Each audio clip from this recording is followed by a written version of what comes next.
Hot seat पर हमारे साथ बीजेपी के अध्यक्ष नितिन गडकरी जी। नितिन गडकरी जी, आपका स्वागत है। नितिन गडकरी जी, बाकी चीजों बात करने के पहले मैं चाहूंगा कि आप मुंडे के मसले बात कर लिया जाए आपसे। जो गोपीनाथ मुंडे के साथ जो झगड़ा था वो खत्म हो गया? मेरा उनके साथ कभी झगड़ा ही नहीं था और 18 महीने में मैंने महाराष्ट्र में कोई हस्तक्षेप भी नहीं किया है।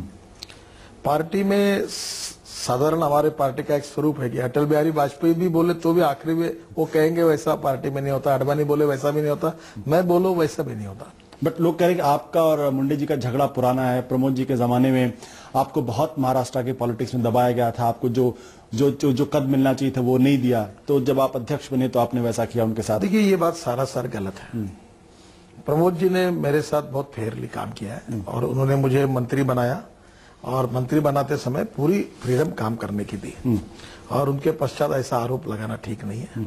और रही गोपीनाथ राव ने भी मुझे ऐसा कोई किया नहीं है। बट इससे आपको नहीं लगता कि पार्टी की इमेज को झटका लगता है और एक इंप्रेशन ये बनता है कि जो लाल कृष्ण आडवाणी और अटल बिहारी वाजपेयी के बाद की जो पीढ़ी है उसमें आपस में झगड़े बहुत हैं और उससे पार्टी की इमेज और छवि को नुकसान पहुंचता है? देखिए, पहली बात तो ऐसी है कि पार्टी में लगभग कोई झगड़े नहीं है। आपको कुछ विवादों के बारे में बोलने का मौका मिल नहीं रहा है। पार्टी में डिस्ट्रीब्यूशन ऑफ वर्क हुआ है, सभी फ्रंट पर पार्टी बहुत एग्रेसिवली काम कर रही है। लोकसभा में और राज्यसभा में बहुत अच्छा काम हुआ है। बाहर रोड पर हमने लगातार संघर्ष किया है, आंदोलन किया है, पार्टी यूनाइटेड है। पर हम एक डेमोक्रेटिक पार्टी है। बाकी पार्टियों का कैसा रहता है, पति पत्नी साला लड़का उनकी पार्टी, कहीं माँ बेटी की पार्टी, कहीं पिता पुत्र की पार्टी। नाम ले लीजिए ना आप। अभी साफी है वो तो प्रोप्राइटरी करता है, पब्लिक लिमिटेड भी नहीं। अभी देखो एक सच है, देखो सोनिया जी का आवाज आखिरी आवाज है। राहुल जी को जैसे हमारे ये बोलते हैं, दिग्विजय सिंह जी ने कहा कि राहुल प्रधानमंत्री होना चाहिए, बेचारे मनमोहन सिंह जी सहन करते हैं ना, कुछ बोलते हैं क्या? क्योंकि कैसा है कि कांग्रेस पार्टी में एक मालिकिन है, एक उसका राजकुमार है और बाकी सब लोग वहां नौकरी करने वाले लोग हैं, वो आदेश का पालन करते हैं। तो वो प्रोप्राइटरी कंसर्न है। हमारी पार्टी डेमोक्रेटिक पार्टी है। यहाँ मुझे कोई आके पूछ सकता है, मैं अडवाणी जी के व्यू के बारे में उनको बोल सकता हूँ, अडवाणी जी ऐसा है, अडवाणी जी मुझे कह सकते हैं। तो हम एक डेमोक्रेटिक पार्टी होने के नाते हैं। देखो, मतभिन्नता प्राइवेट लिमिटेड पार्टी नहीं है। नहीं, हम बिल्कुल लोकतांत्रिक पार्टी है। मतभिन्नता हो सकती है पर मनभेद नहीं होने चाहिए। बट जब एक नेता सर्व ना हो तो झगड़े भी बहुत होते हैं और वो झगड़े रह रहे क्या? देखिए, ये क्रेडिट आपको एक नेता कि आपने पार्टी में अनुशासन को रखा है, इसमें कोई दो राय नहीं। लेकिन अभी भी झगड़े हो रहे हैं और कहा यह जा रहा है कि सुषमा और अरुण जेटली के स्तर पे जो शीर्ष पर इतने बड़े नेताओं के झगड़े होते हैं तो पार्टी की छवि के लिए नुकसान होता है, ये कंट्रोल नहीं हो पा। देखिए, पहली बात ऐसी है कि मतभेद हो सकते हैं, मनभेद नहीं होने चाहिए। और दूसरी बात, देखो मैं आपको एक बात बता दूं, हमारा सबसे बड़ा प्रॉब्लम मीडिया है। अगर नहीं भी होगा तो वे हमारे ऊपर इतना दिखाते, इतना बोलते हैं। तो मैं मजाक में कहता हूं कि जिस अभिनेत्री का, फिल्म अभिनेत्री का पिक्चर चलता है उसी पे गॉसिप लिखा जाता है। तो हमारी चलती है इसलिए लिखते हैं। बहुत सी बातें 90% उसमें तथ्यांश भी नहीं। बीजेपी अभिनेत्री है? नहीं, मैं नहीं कह रहा हूं। मैं एक सीधी कॉमन मैन की भाषा कर रहा हूं कि कभी कभी क्या होता है कि बीजेपी में कौन किसको मिला, मेरे घर के सामने दिन भर अपने कैमरे लगा दिए। तो अभी घर को 2 दरवाजे हैं, एक सामने और एक पीछे में। उधर कैमरे लगा दिए तो मैं पीछे से चला जाता हूँ। अब ये मुझे जिंदगी में पहली बार करना पड़ा कि घर को 2 दरवाजे जाने। तो ये क्या है, मीडिया बहुत ज्यादा महत्व देती है। मैं मीडिया को टालने की कोशिश बट आपकी पार्टी में आरोप ये लगता है कि मीडिया को ब्रीफिंग भी पार्टी के बड़े नेता लगातार करते रहते हैं, तो इसके लिए मीडिया को जिम्मेदार नहीं ठहरा सकते। पहली बात ऐसी है कि मैं अध्यक्ष बनने के बाद सबसे बड़ी सफलता अगर कोई है तो आपको कोई ब्रीफिंग मिलता नहीं है, जो आपका दुख है, यही तो सबसे बड़ी बात है। लेकिन गडकरी जी, आपके आने के बाद लोग ये कहने लगे कि आप बड़े रंगीन जुमलों का इस्तेमाल करते हैं। जैसे कि आपने कांग्रेस पार्टी को कह दिया कि वो ओसामा की औलाद हैं और मुन्नी और शीला से भी ज्यादा बदनाम हैं। तो ये आपसे अचानक निकल जाता है या देखो, लोग कहते हैं कि मैं ओरिजिनल गडकरी जी की जुबान फिसल जाती है? नहीं, कोई जवान की जुबान नहीं फिसलती। आप जानबूझ के? अब मुझे नहीं, ऐसा नहीं। मेरी बोलने का तरीका है, मैं देखो ईट फॉर टैक्ट वाला हूँ। ईट का जवाब पत्थर से देना चाहता हूँ। देखिए, मुझे बताइए कि वो गाना था, मुन्नी बदनाम हो गई। मैंने बोला ये जो 2G स्पेक्ट्रम कॉमनवेल्थ गेम में इतनी कांग्रेस पार्टी बदनाम हो गई कि मुन्नी से भी ज्यादा बदनाम हो गई। अभी इसमें क्या, ये विनोद है, जोक है। अब इसमें इनको इतना क्यों गुस्सा आता है?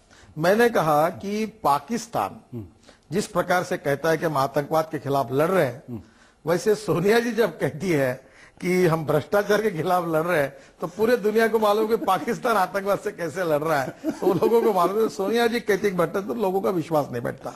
अब इससे एकदम चिढ़ जाते, और वो कितना संयम छोड़कर बोलते हैं उनके प्रवक्ता। देखो, मैं तो अभी सबके ऊपर तो मेरे 5-6 एडवोकेट रखे हैं।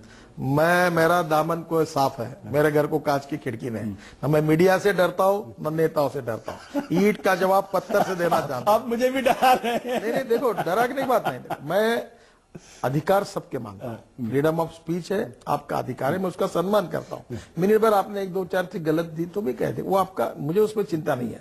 पर किसी का चरित्र हनन करना, किसी के बारे में नीचे शब्दों में बोलना ठीक नहीं है। अब मुझे बताइए, अगर कांग्रेस का नेता ही कहता है ओ सामाजी, ओ सामाजी, अब इतने गौरव से अगर आतंकवादी का, जिसने इतने लोगों को मारा है, उसका उल्लेख करते हैं, तो हम अगर कहे कि भाई ये इसलिए कह रहे, शायद उनके सुपूत हो गए, तो बिगड़ा गया। अब इसमें क्यों गुस्सा आता है इनको? इन्होंने गलती क्यों की? ओसामा, आप मुझे पूछते हो, आप इसको बदजुबानी नहीं मानते? देखो, ओसामा जी या ओछापन नहीं मानते? आप ओछापन नहीं मानते? अरे, मैं मैदान पर लड़ाई लड़ने वाला कार्यकर्ता हूँ। मैं कोई ऐसा, आप जिसको समझे, मैं कॉमन मैन का प्रतिनिधि हूँ।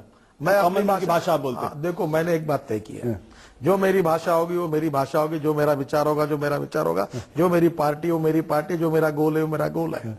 मुझे ना मीडिया विचलित कर सकती, ना नेता विचलित कर सकते। मैं अपने कार्य मार्ग से हिम्मत के साथ चलता रहूंगा, और उसमें मुझे चिंता नहीं है। और वो भी एक फ्रेज मैं कहता था, अभी वो कहूंगा नहीं, आप कह दीजिए। नहीं अभी आपको कहना पड़ेगा। अभी मैं नहीं, अभी कह दीजिए। देखो, अध्यक्ष के कारण ऐसी कोई फ्रेज मैं नहीं कहूंगा, क्योंकि वो भी एक कभी कभी मराठी की फ्रेजेस रहती है। मैं वो कहकर जाता हूँ, इसके अर्थ यहाँ अलग निकलते हैं, क्योंकि अपने ही राज्य में, अपने देश में एक शब्द का अर्थ महाराष्ट्र में एक होता है और उत्तर प्रदेश में दूसरा होता है। तो कभी कभी कारण होते गलत फहमी हो जाती। देखो, एक पहली बात बताता हूँ, मैं सोनिया जी का सम्मान करता हूं।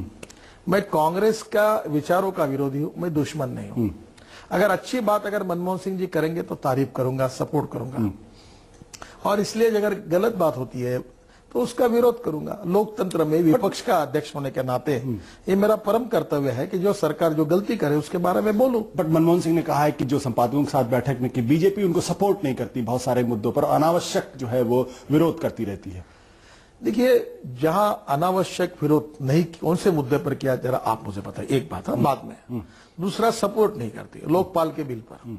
मुझे बताइए, लोकपाल बिल पार्लियामेंट में पास होने वाला है, ठीक है। सिविल सोसाइटी ने आंदोलन किया, उन्होंने उनसे चर्चा शुरू की, 4 मंत्रियों को उन्होंने नियुक्त किया समिति में। कोई बात नहीं, उनका अधिकार है किससे चर्चा करना, पर पार्लियामेंट में हम विपक्ष है, बराबरी के जिम्मेदार हैं। तो उस कमेटी में अगर हमारे दोनों लीडर ऑपोजिशन को भी वो लेते तो शायद चर्चा होती। उस समय इन्होंने हमको टाल दिया, क्योंकि उनको हमको महत्व देना नहीं था।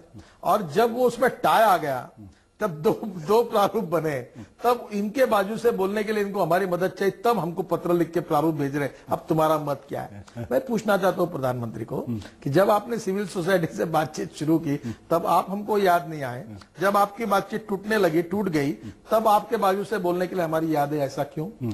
ये तो आपने किया हुआ यह वर्तन लोकतंत्र के लिए ठीक नहीं है। मुझे लगता है प्रधानमंत्री जी का गुस्सा हमारे ऊपर नहीं है।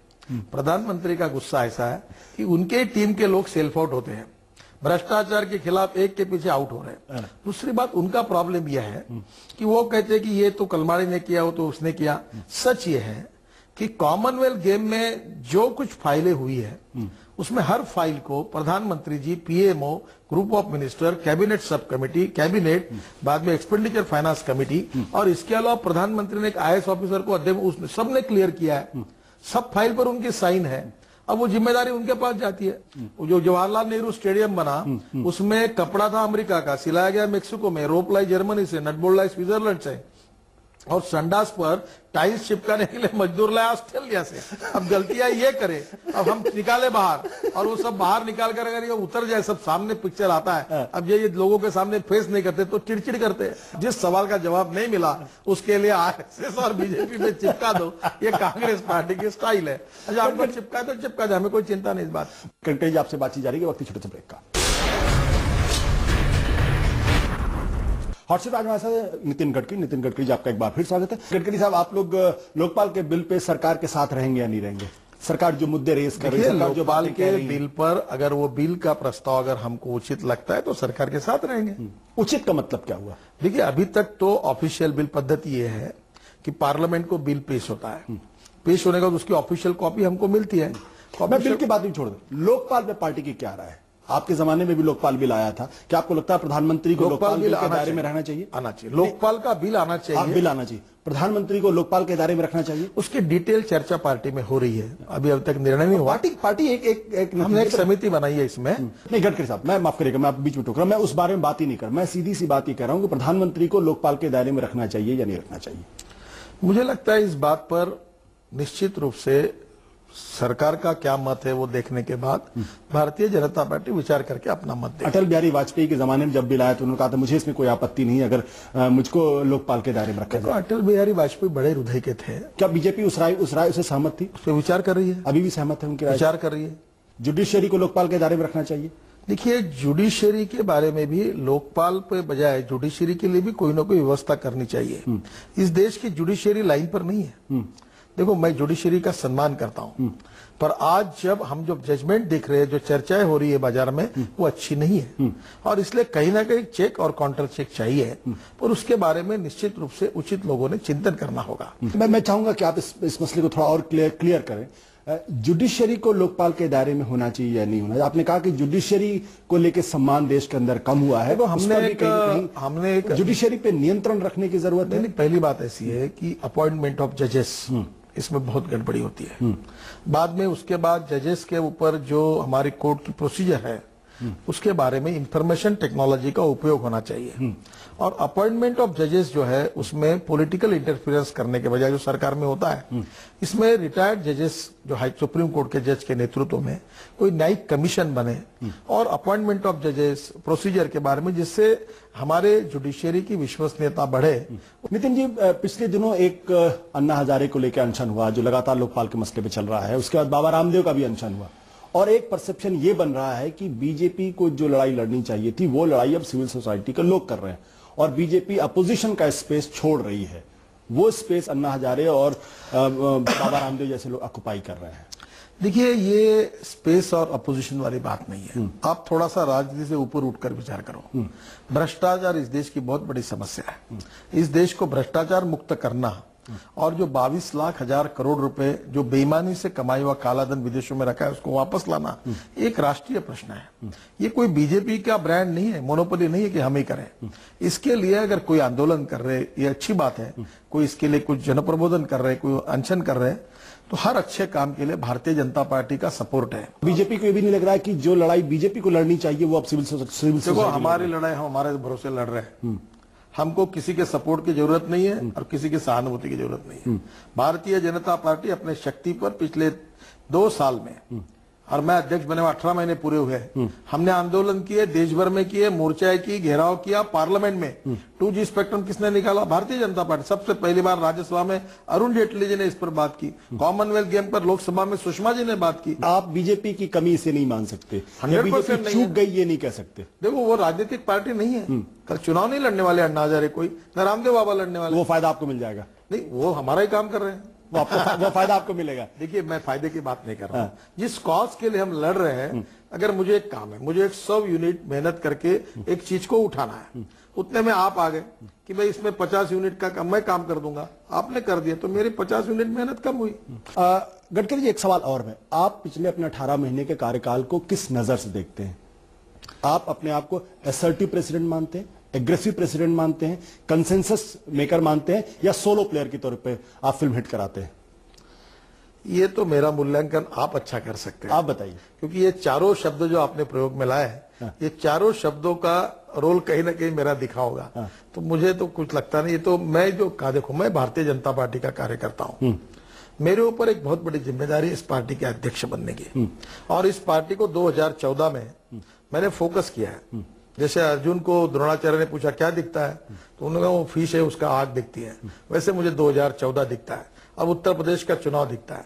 मैं तन मन धन से पूरी ताकत के साथ पार्टी के सब कार्यकर्ताओं को, नेताओं को एक साथ लेकर अपने उद्दिष्ट की ओर जा रहा हूं और कोशिश कर। आपको पार्टी का समर्थन मिल रहा है जिस तरीके से आपको चाहिए था? बहुत अच्छा समर्थन मिल रहा है। सबका समर्थन। आपको आउटसाइडर माना जा रहा था, आपको माना जा रहा है आप दिल्ली की पॉलिटिक्स के बाहर के, और आप माफ करिएगा मैं इन शब्दों का इस्तेमाल कर रहा हूं कि दिल्ली के आपके जो कुछ बड़े नेता, बड़े घाक किस्म के नेता है, वो नितिन गडकरी को खा जाएंगे। आपको लगा कि कुछ ऐसी कोशिश हुई? नहीं हुए। ऐसे कोई खाक नेता नहीं है, मुझे खाने की कोई कोशिश नहीं हुई। एक बात जरूर हुई कि मीडिया में जो लोग कहते थे कि ये तो बाहर का आया, इसका क्या होगा, ये तो 4 महीने वापस जाएगा, वो आकर मुझे बोलते यार नहीं, तुम आए, तुम पक्के मजबूत हो, तुमने बराबर ठीक से पार्टी लेकर जा रहे हो। चाबुक चलाया आपने? नहीं, चाबुक नहीं, मैं प्रेम से काम करता हूँ। प्रेम चाबुक का ही दूसरा नाम है प्रेम। वो आप नई डिक्शनरी खोलिए उसके लिए। आपको जब पार्टी का अध्यक्ष बनाया गया तो ये बात आडवाणी जी को बिल्कुल पसंद नहीं थी, उनकी इच्छा के विरुद्ध आपको बनाया गया, ये सबको पता है। नहीं, यही 100% गलत है। ये 100% सही है। 100% गलत है। इसका कारण मुझे अध्यक्ष बनाने के बारे में जो 4 नाम आए थे उसमें आडवाणी जी ने मेरा नाम सिलेक्ट करके उसमें कहा। आपको उनका पूरा सहयोग मिल रहा है? बिल्कुल पूरा सहयोग मिल रहा है, किसी तरीके की कोई अड़चन नहीं आ रही? बिल्कुल नहीं। चलिए, बहुत बहुत शुक्रिया नितिन गडकरी हमसे बातचीत करने के लिए। ये थे नितिन गडकरी। हॉट सीट पर अगले हफ्ते होगी फिर किसी बड़ी शख्सियत से मुलाकात।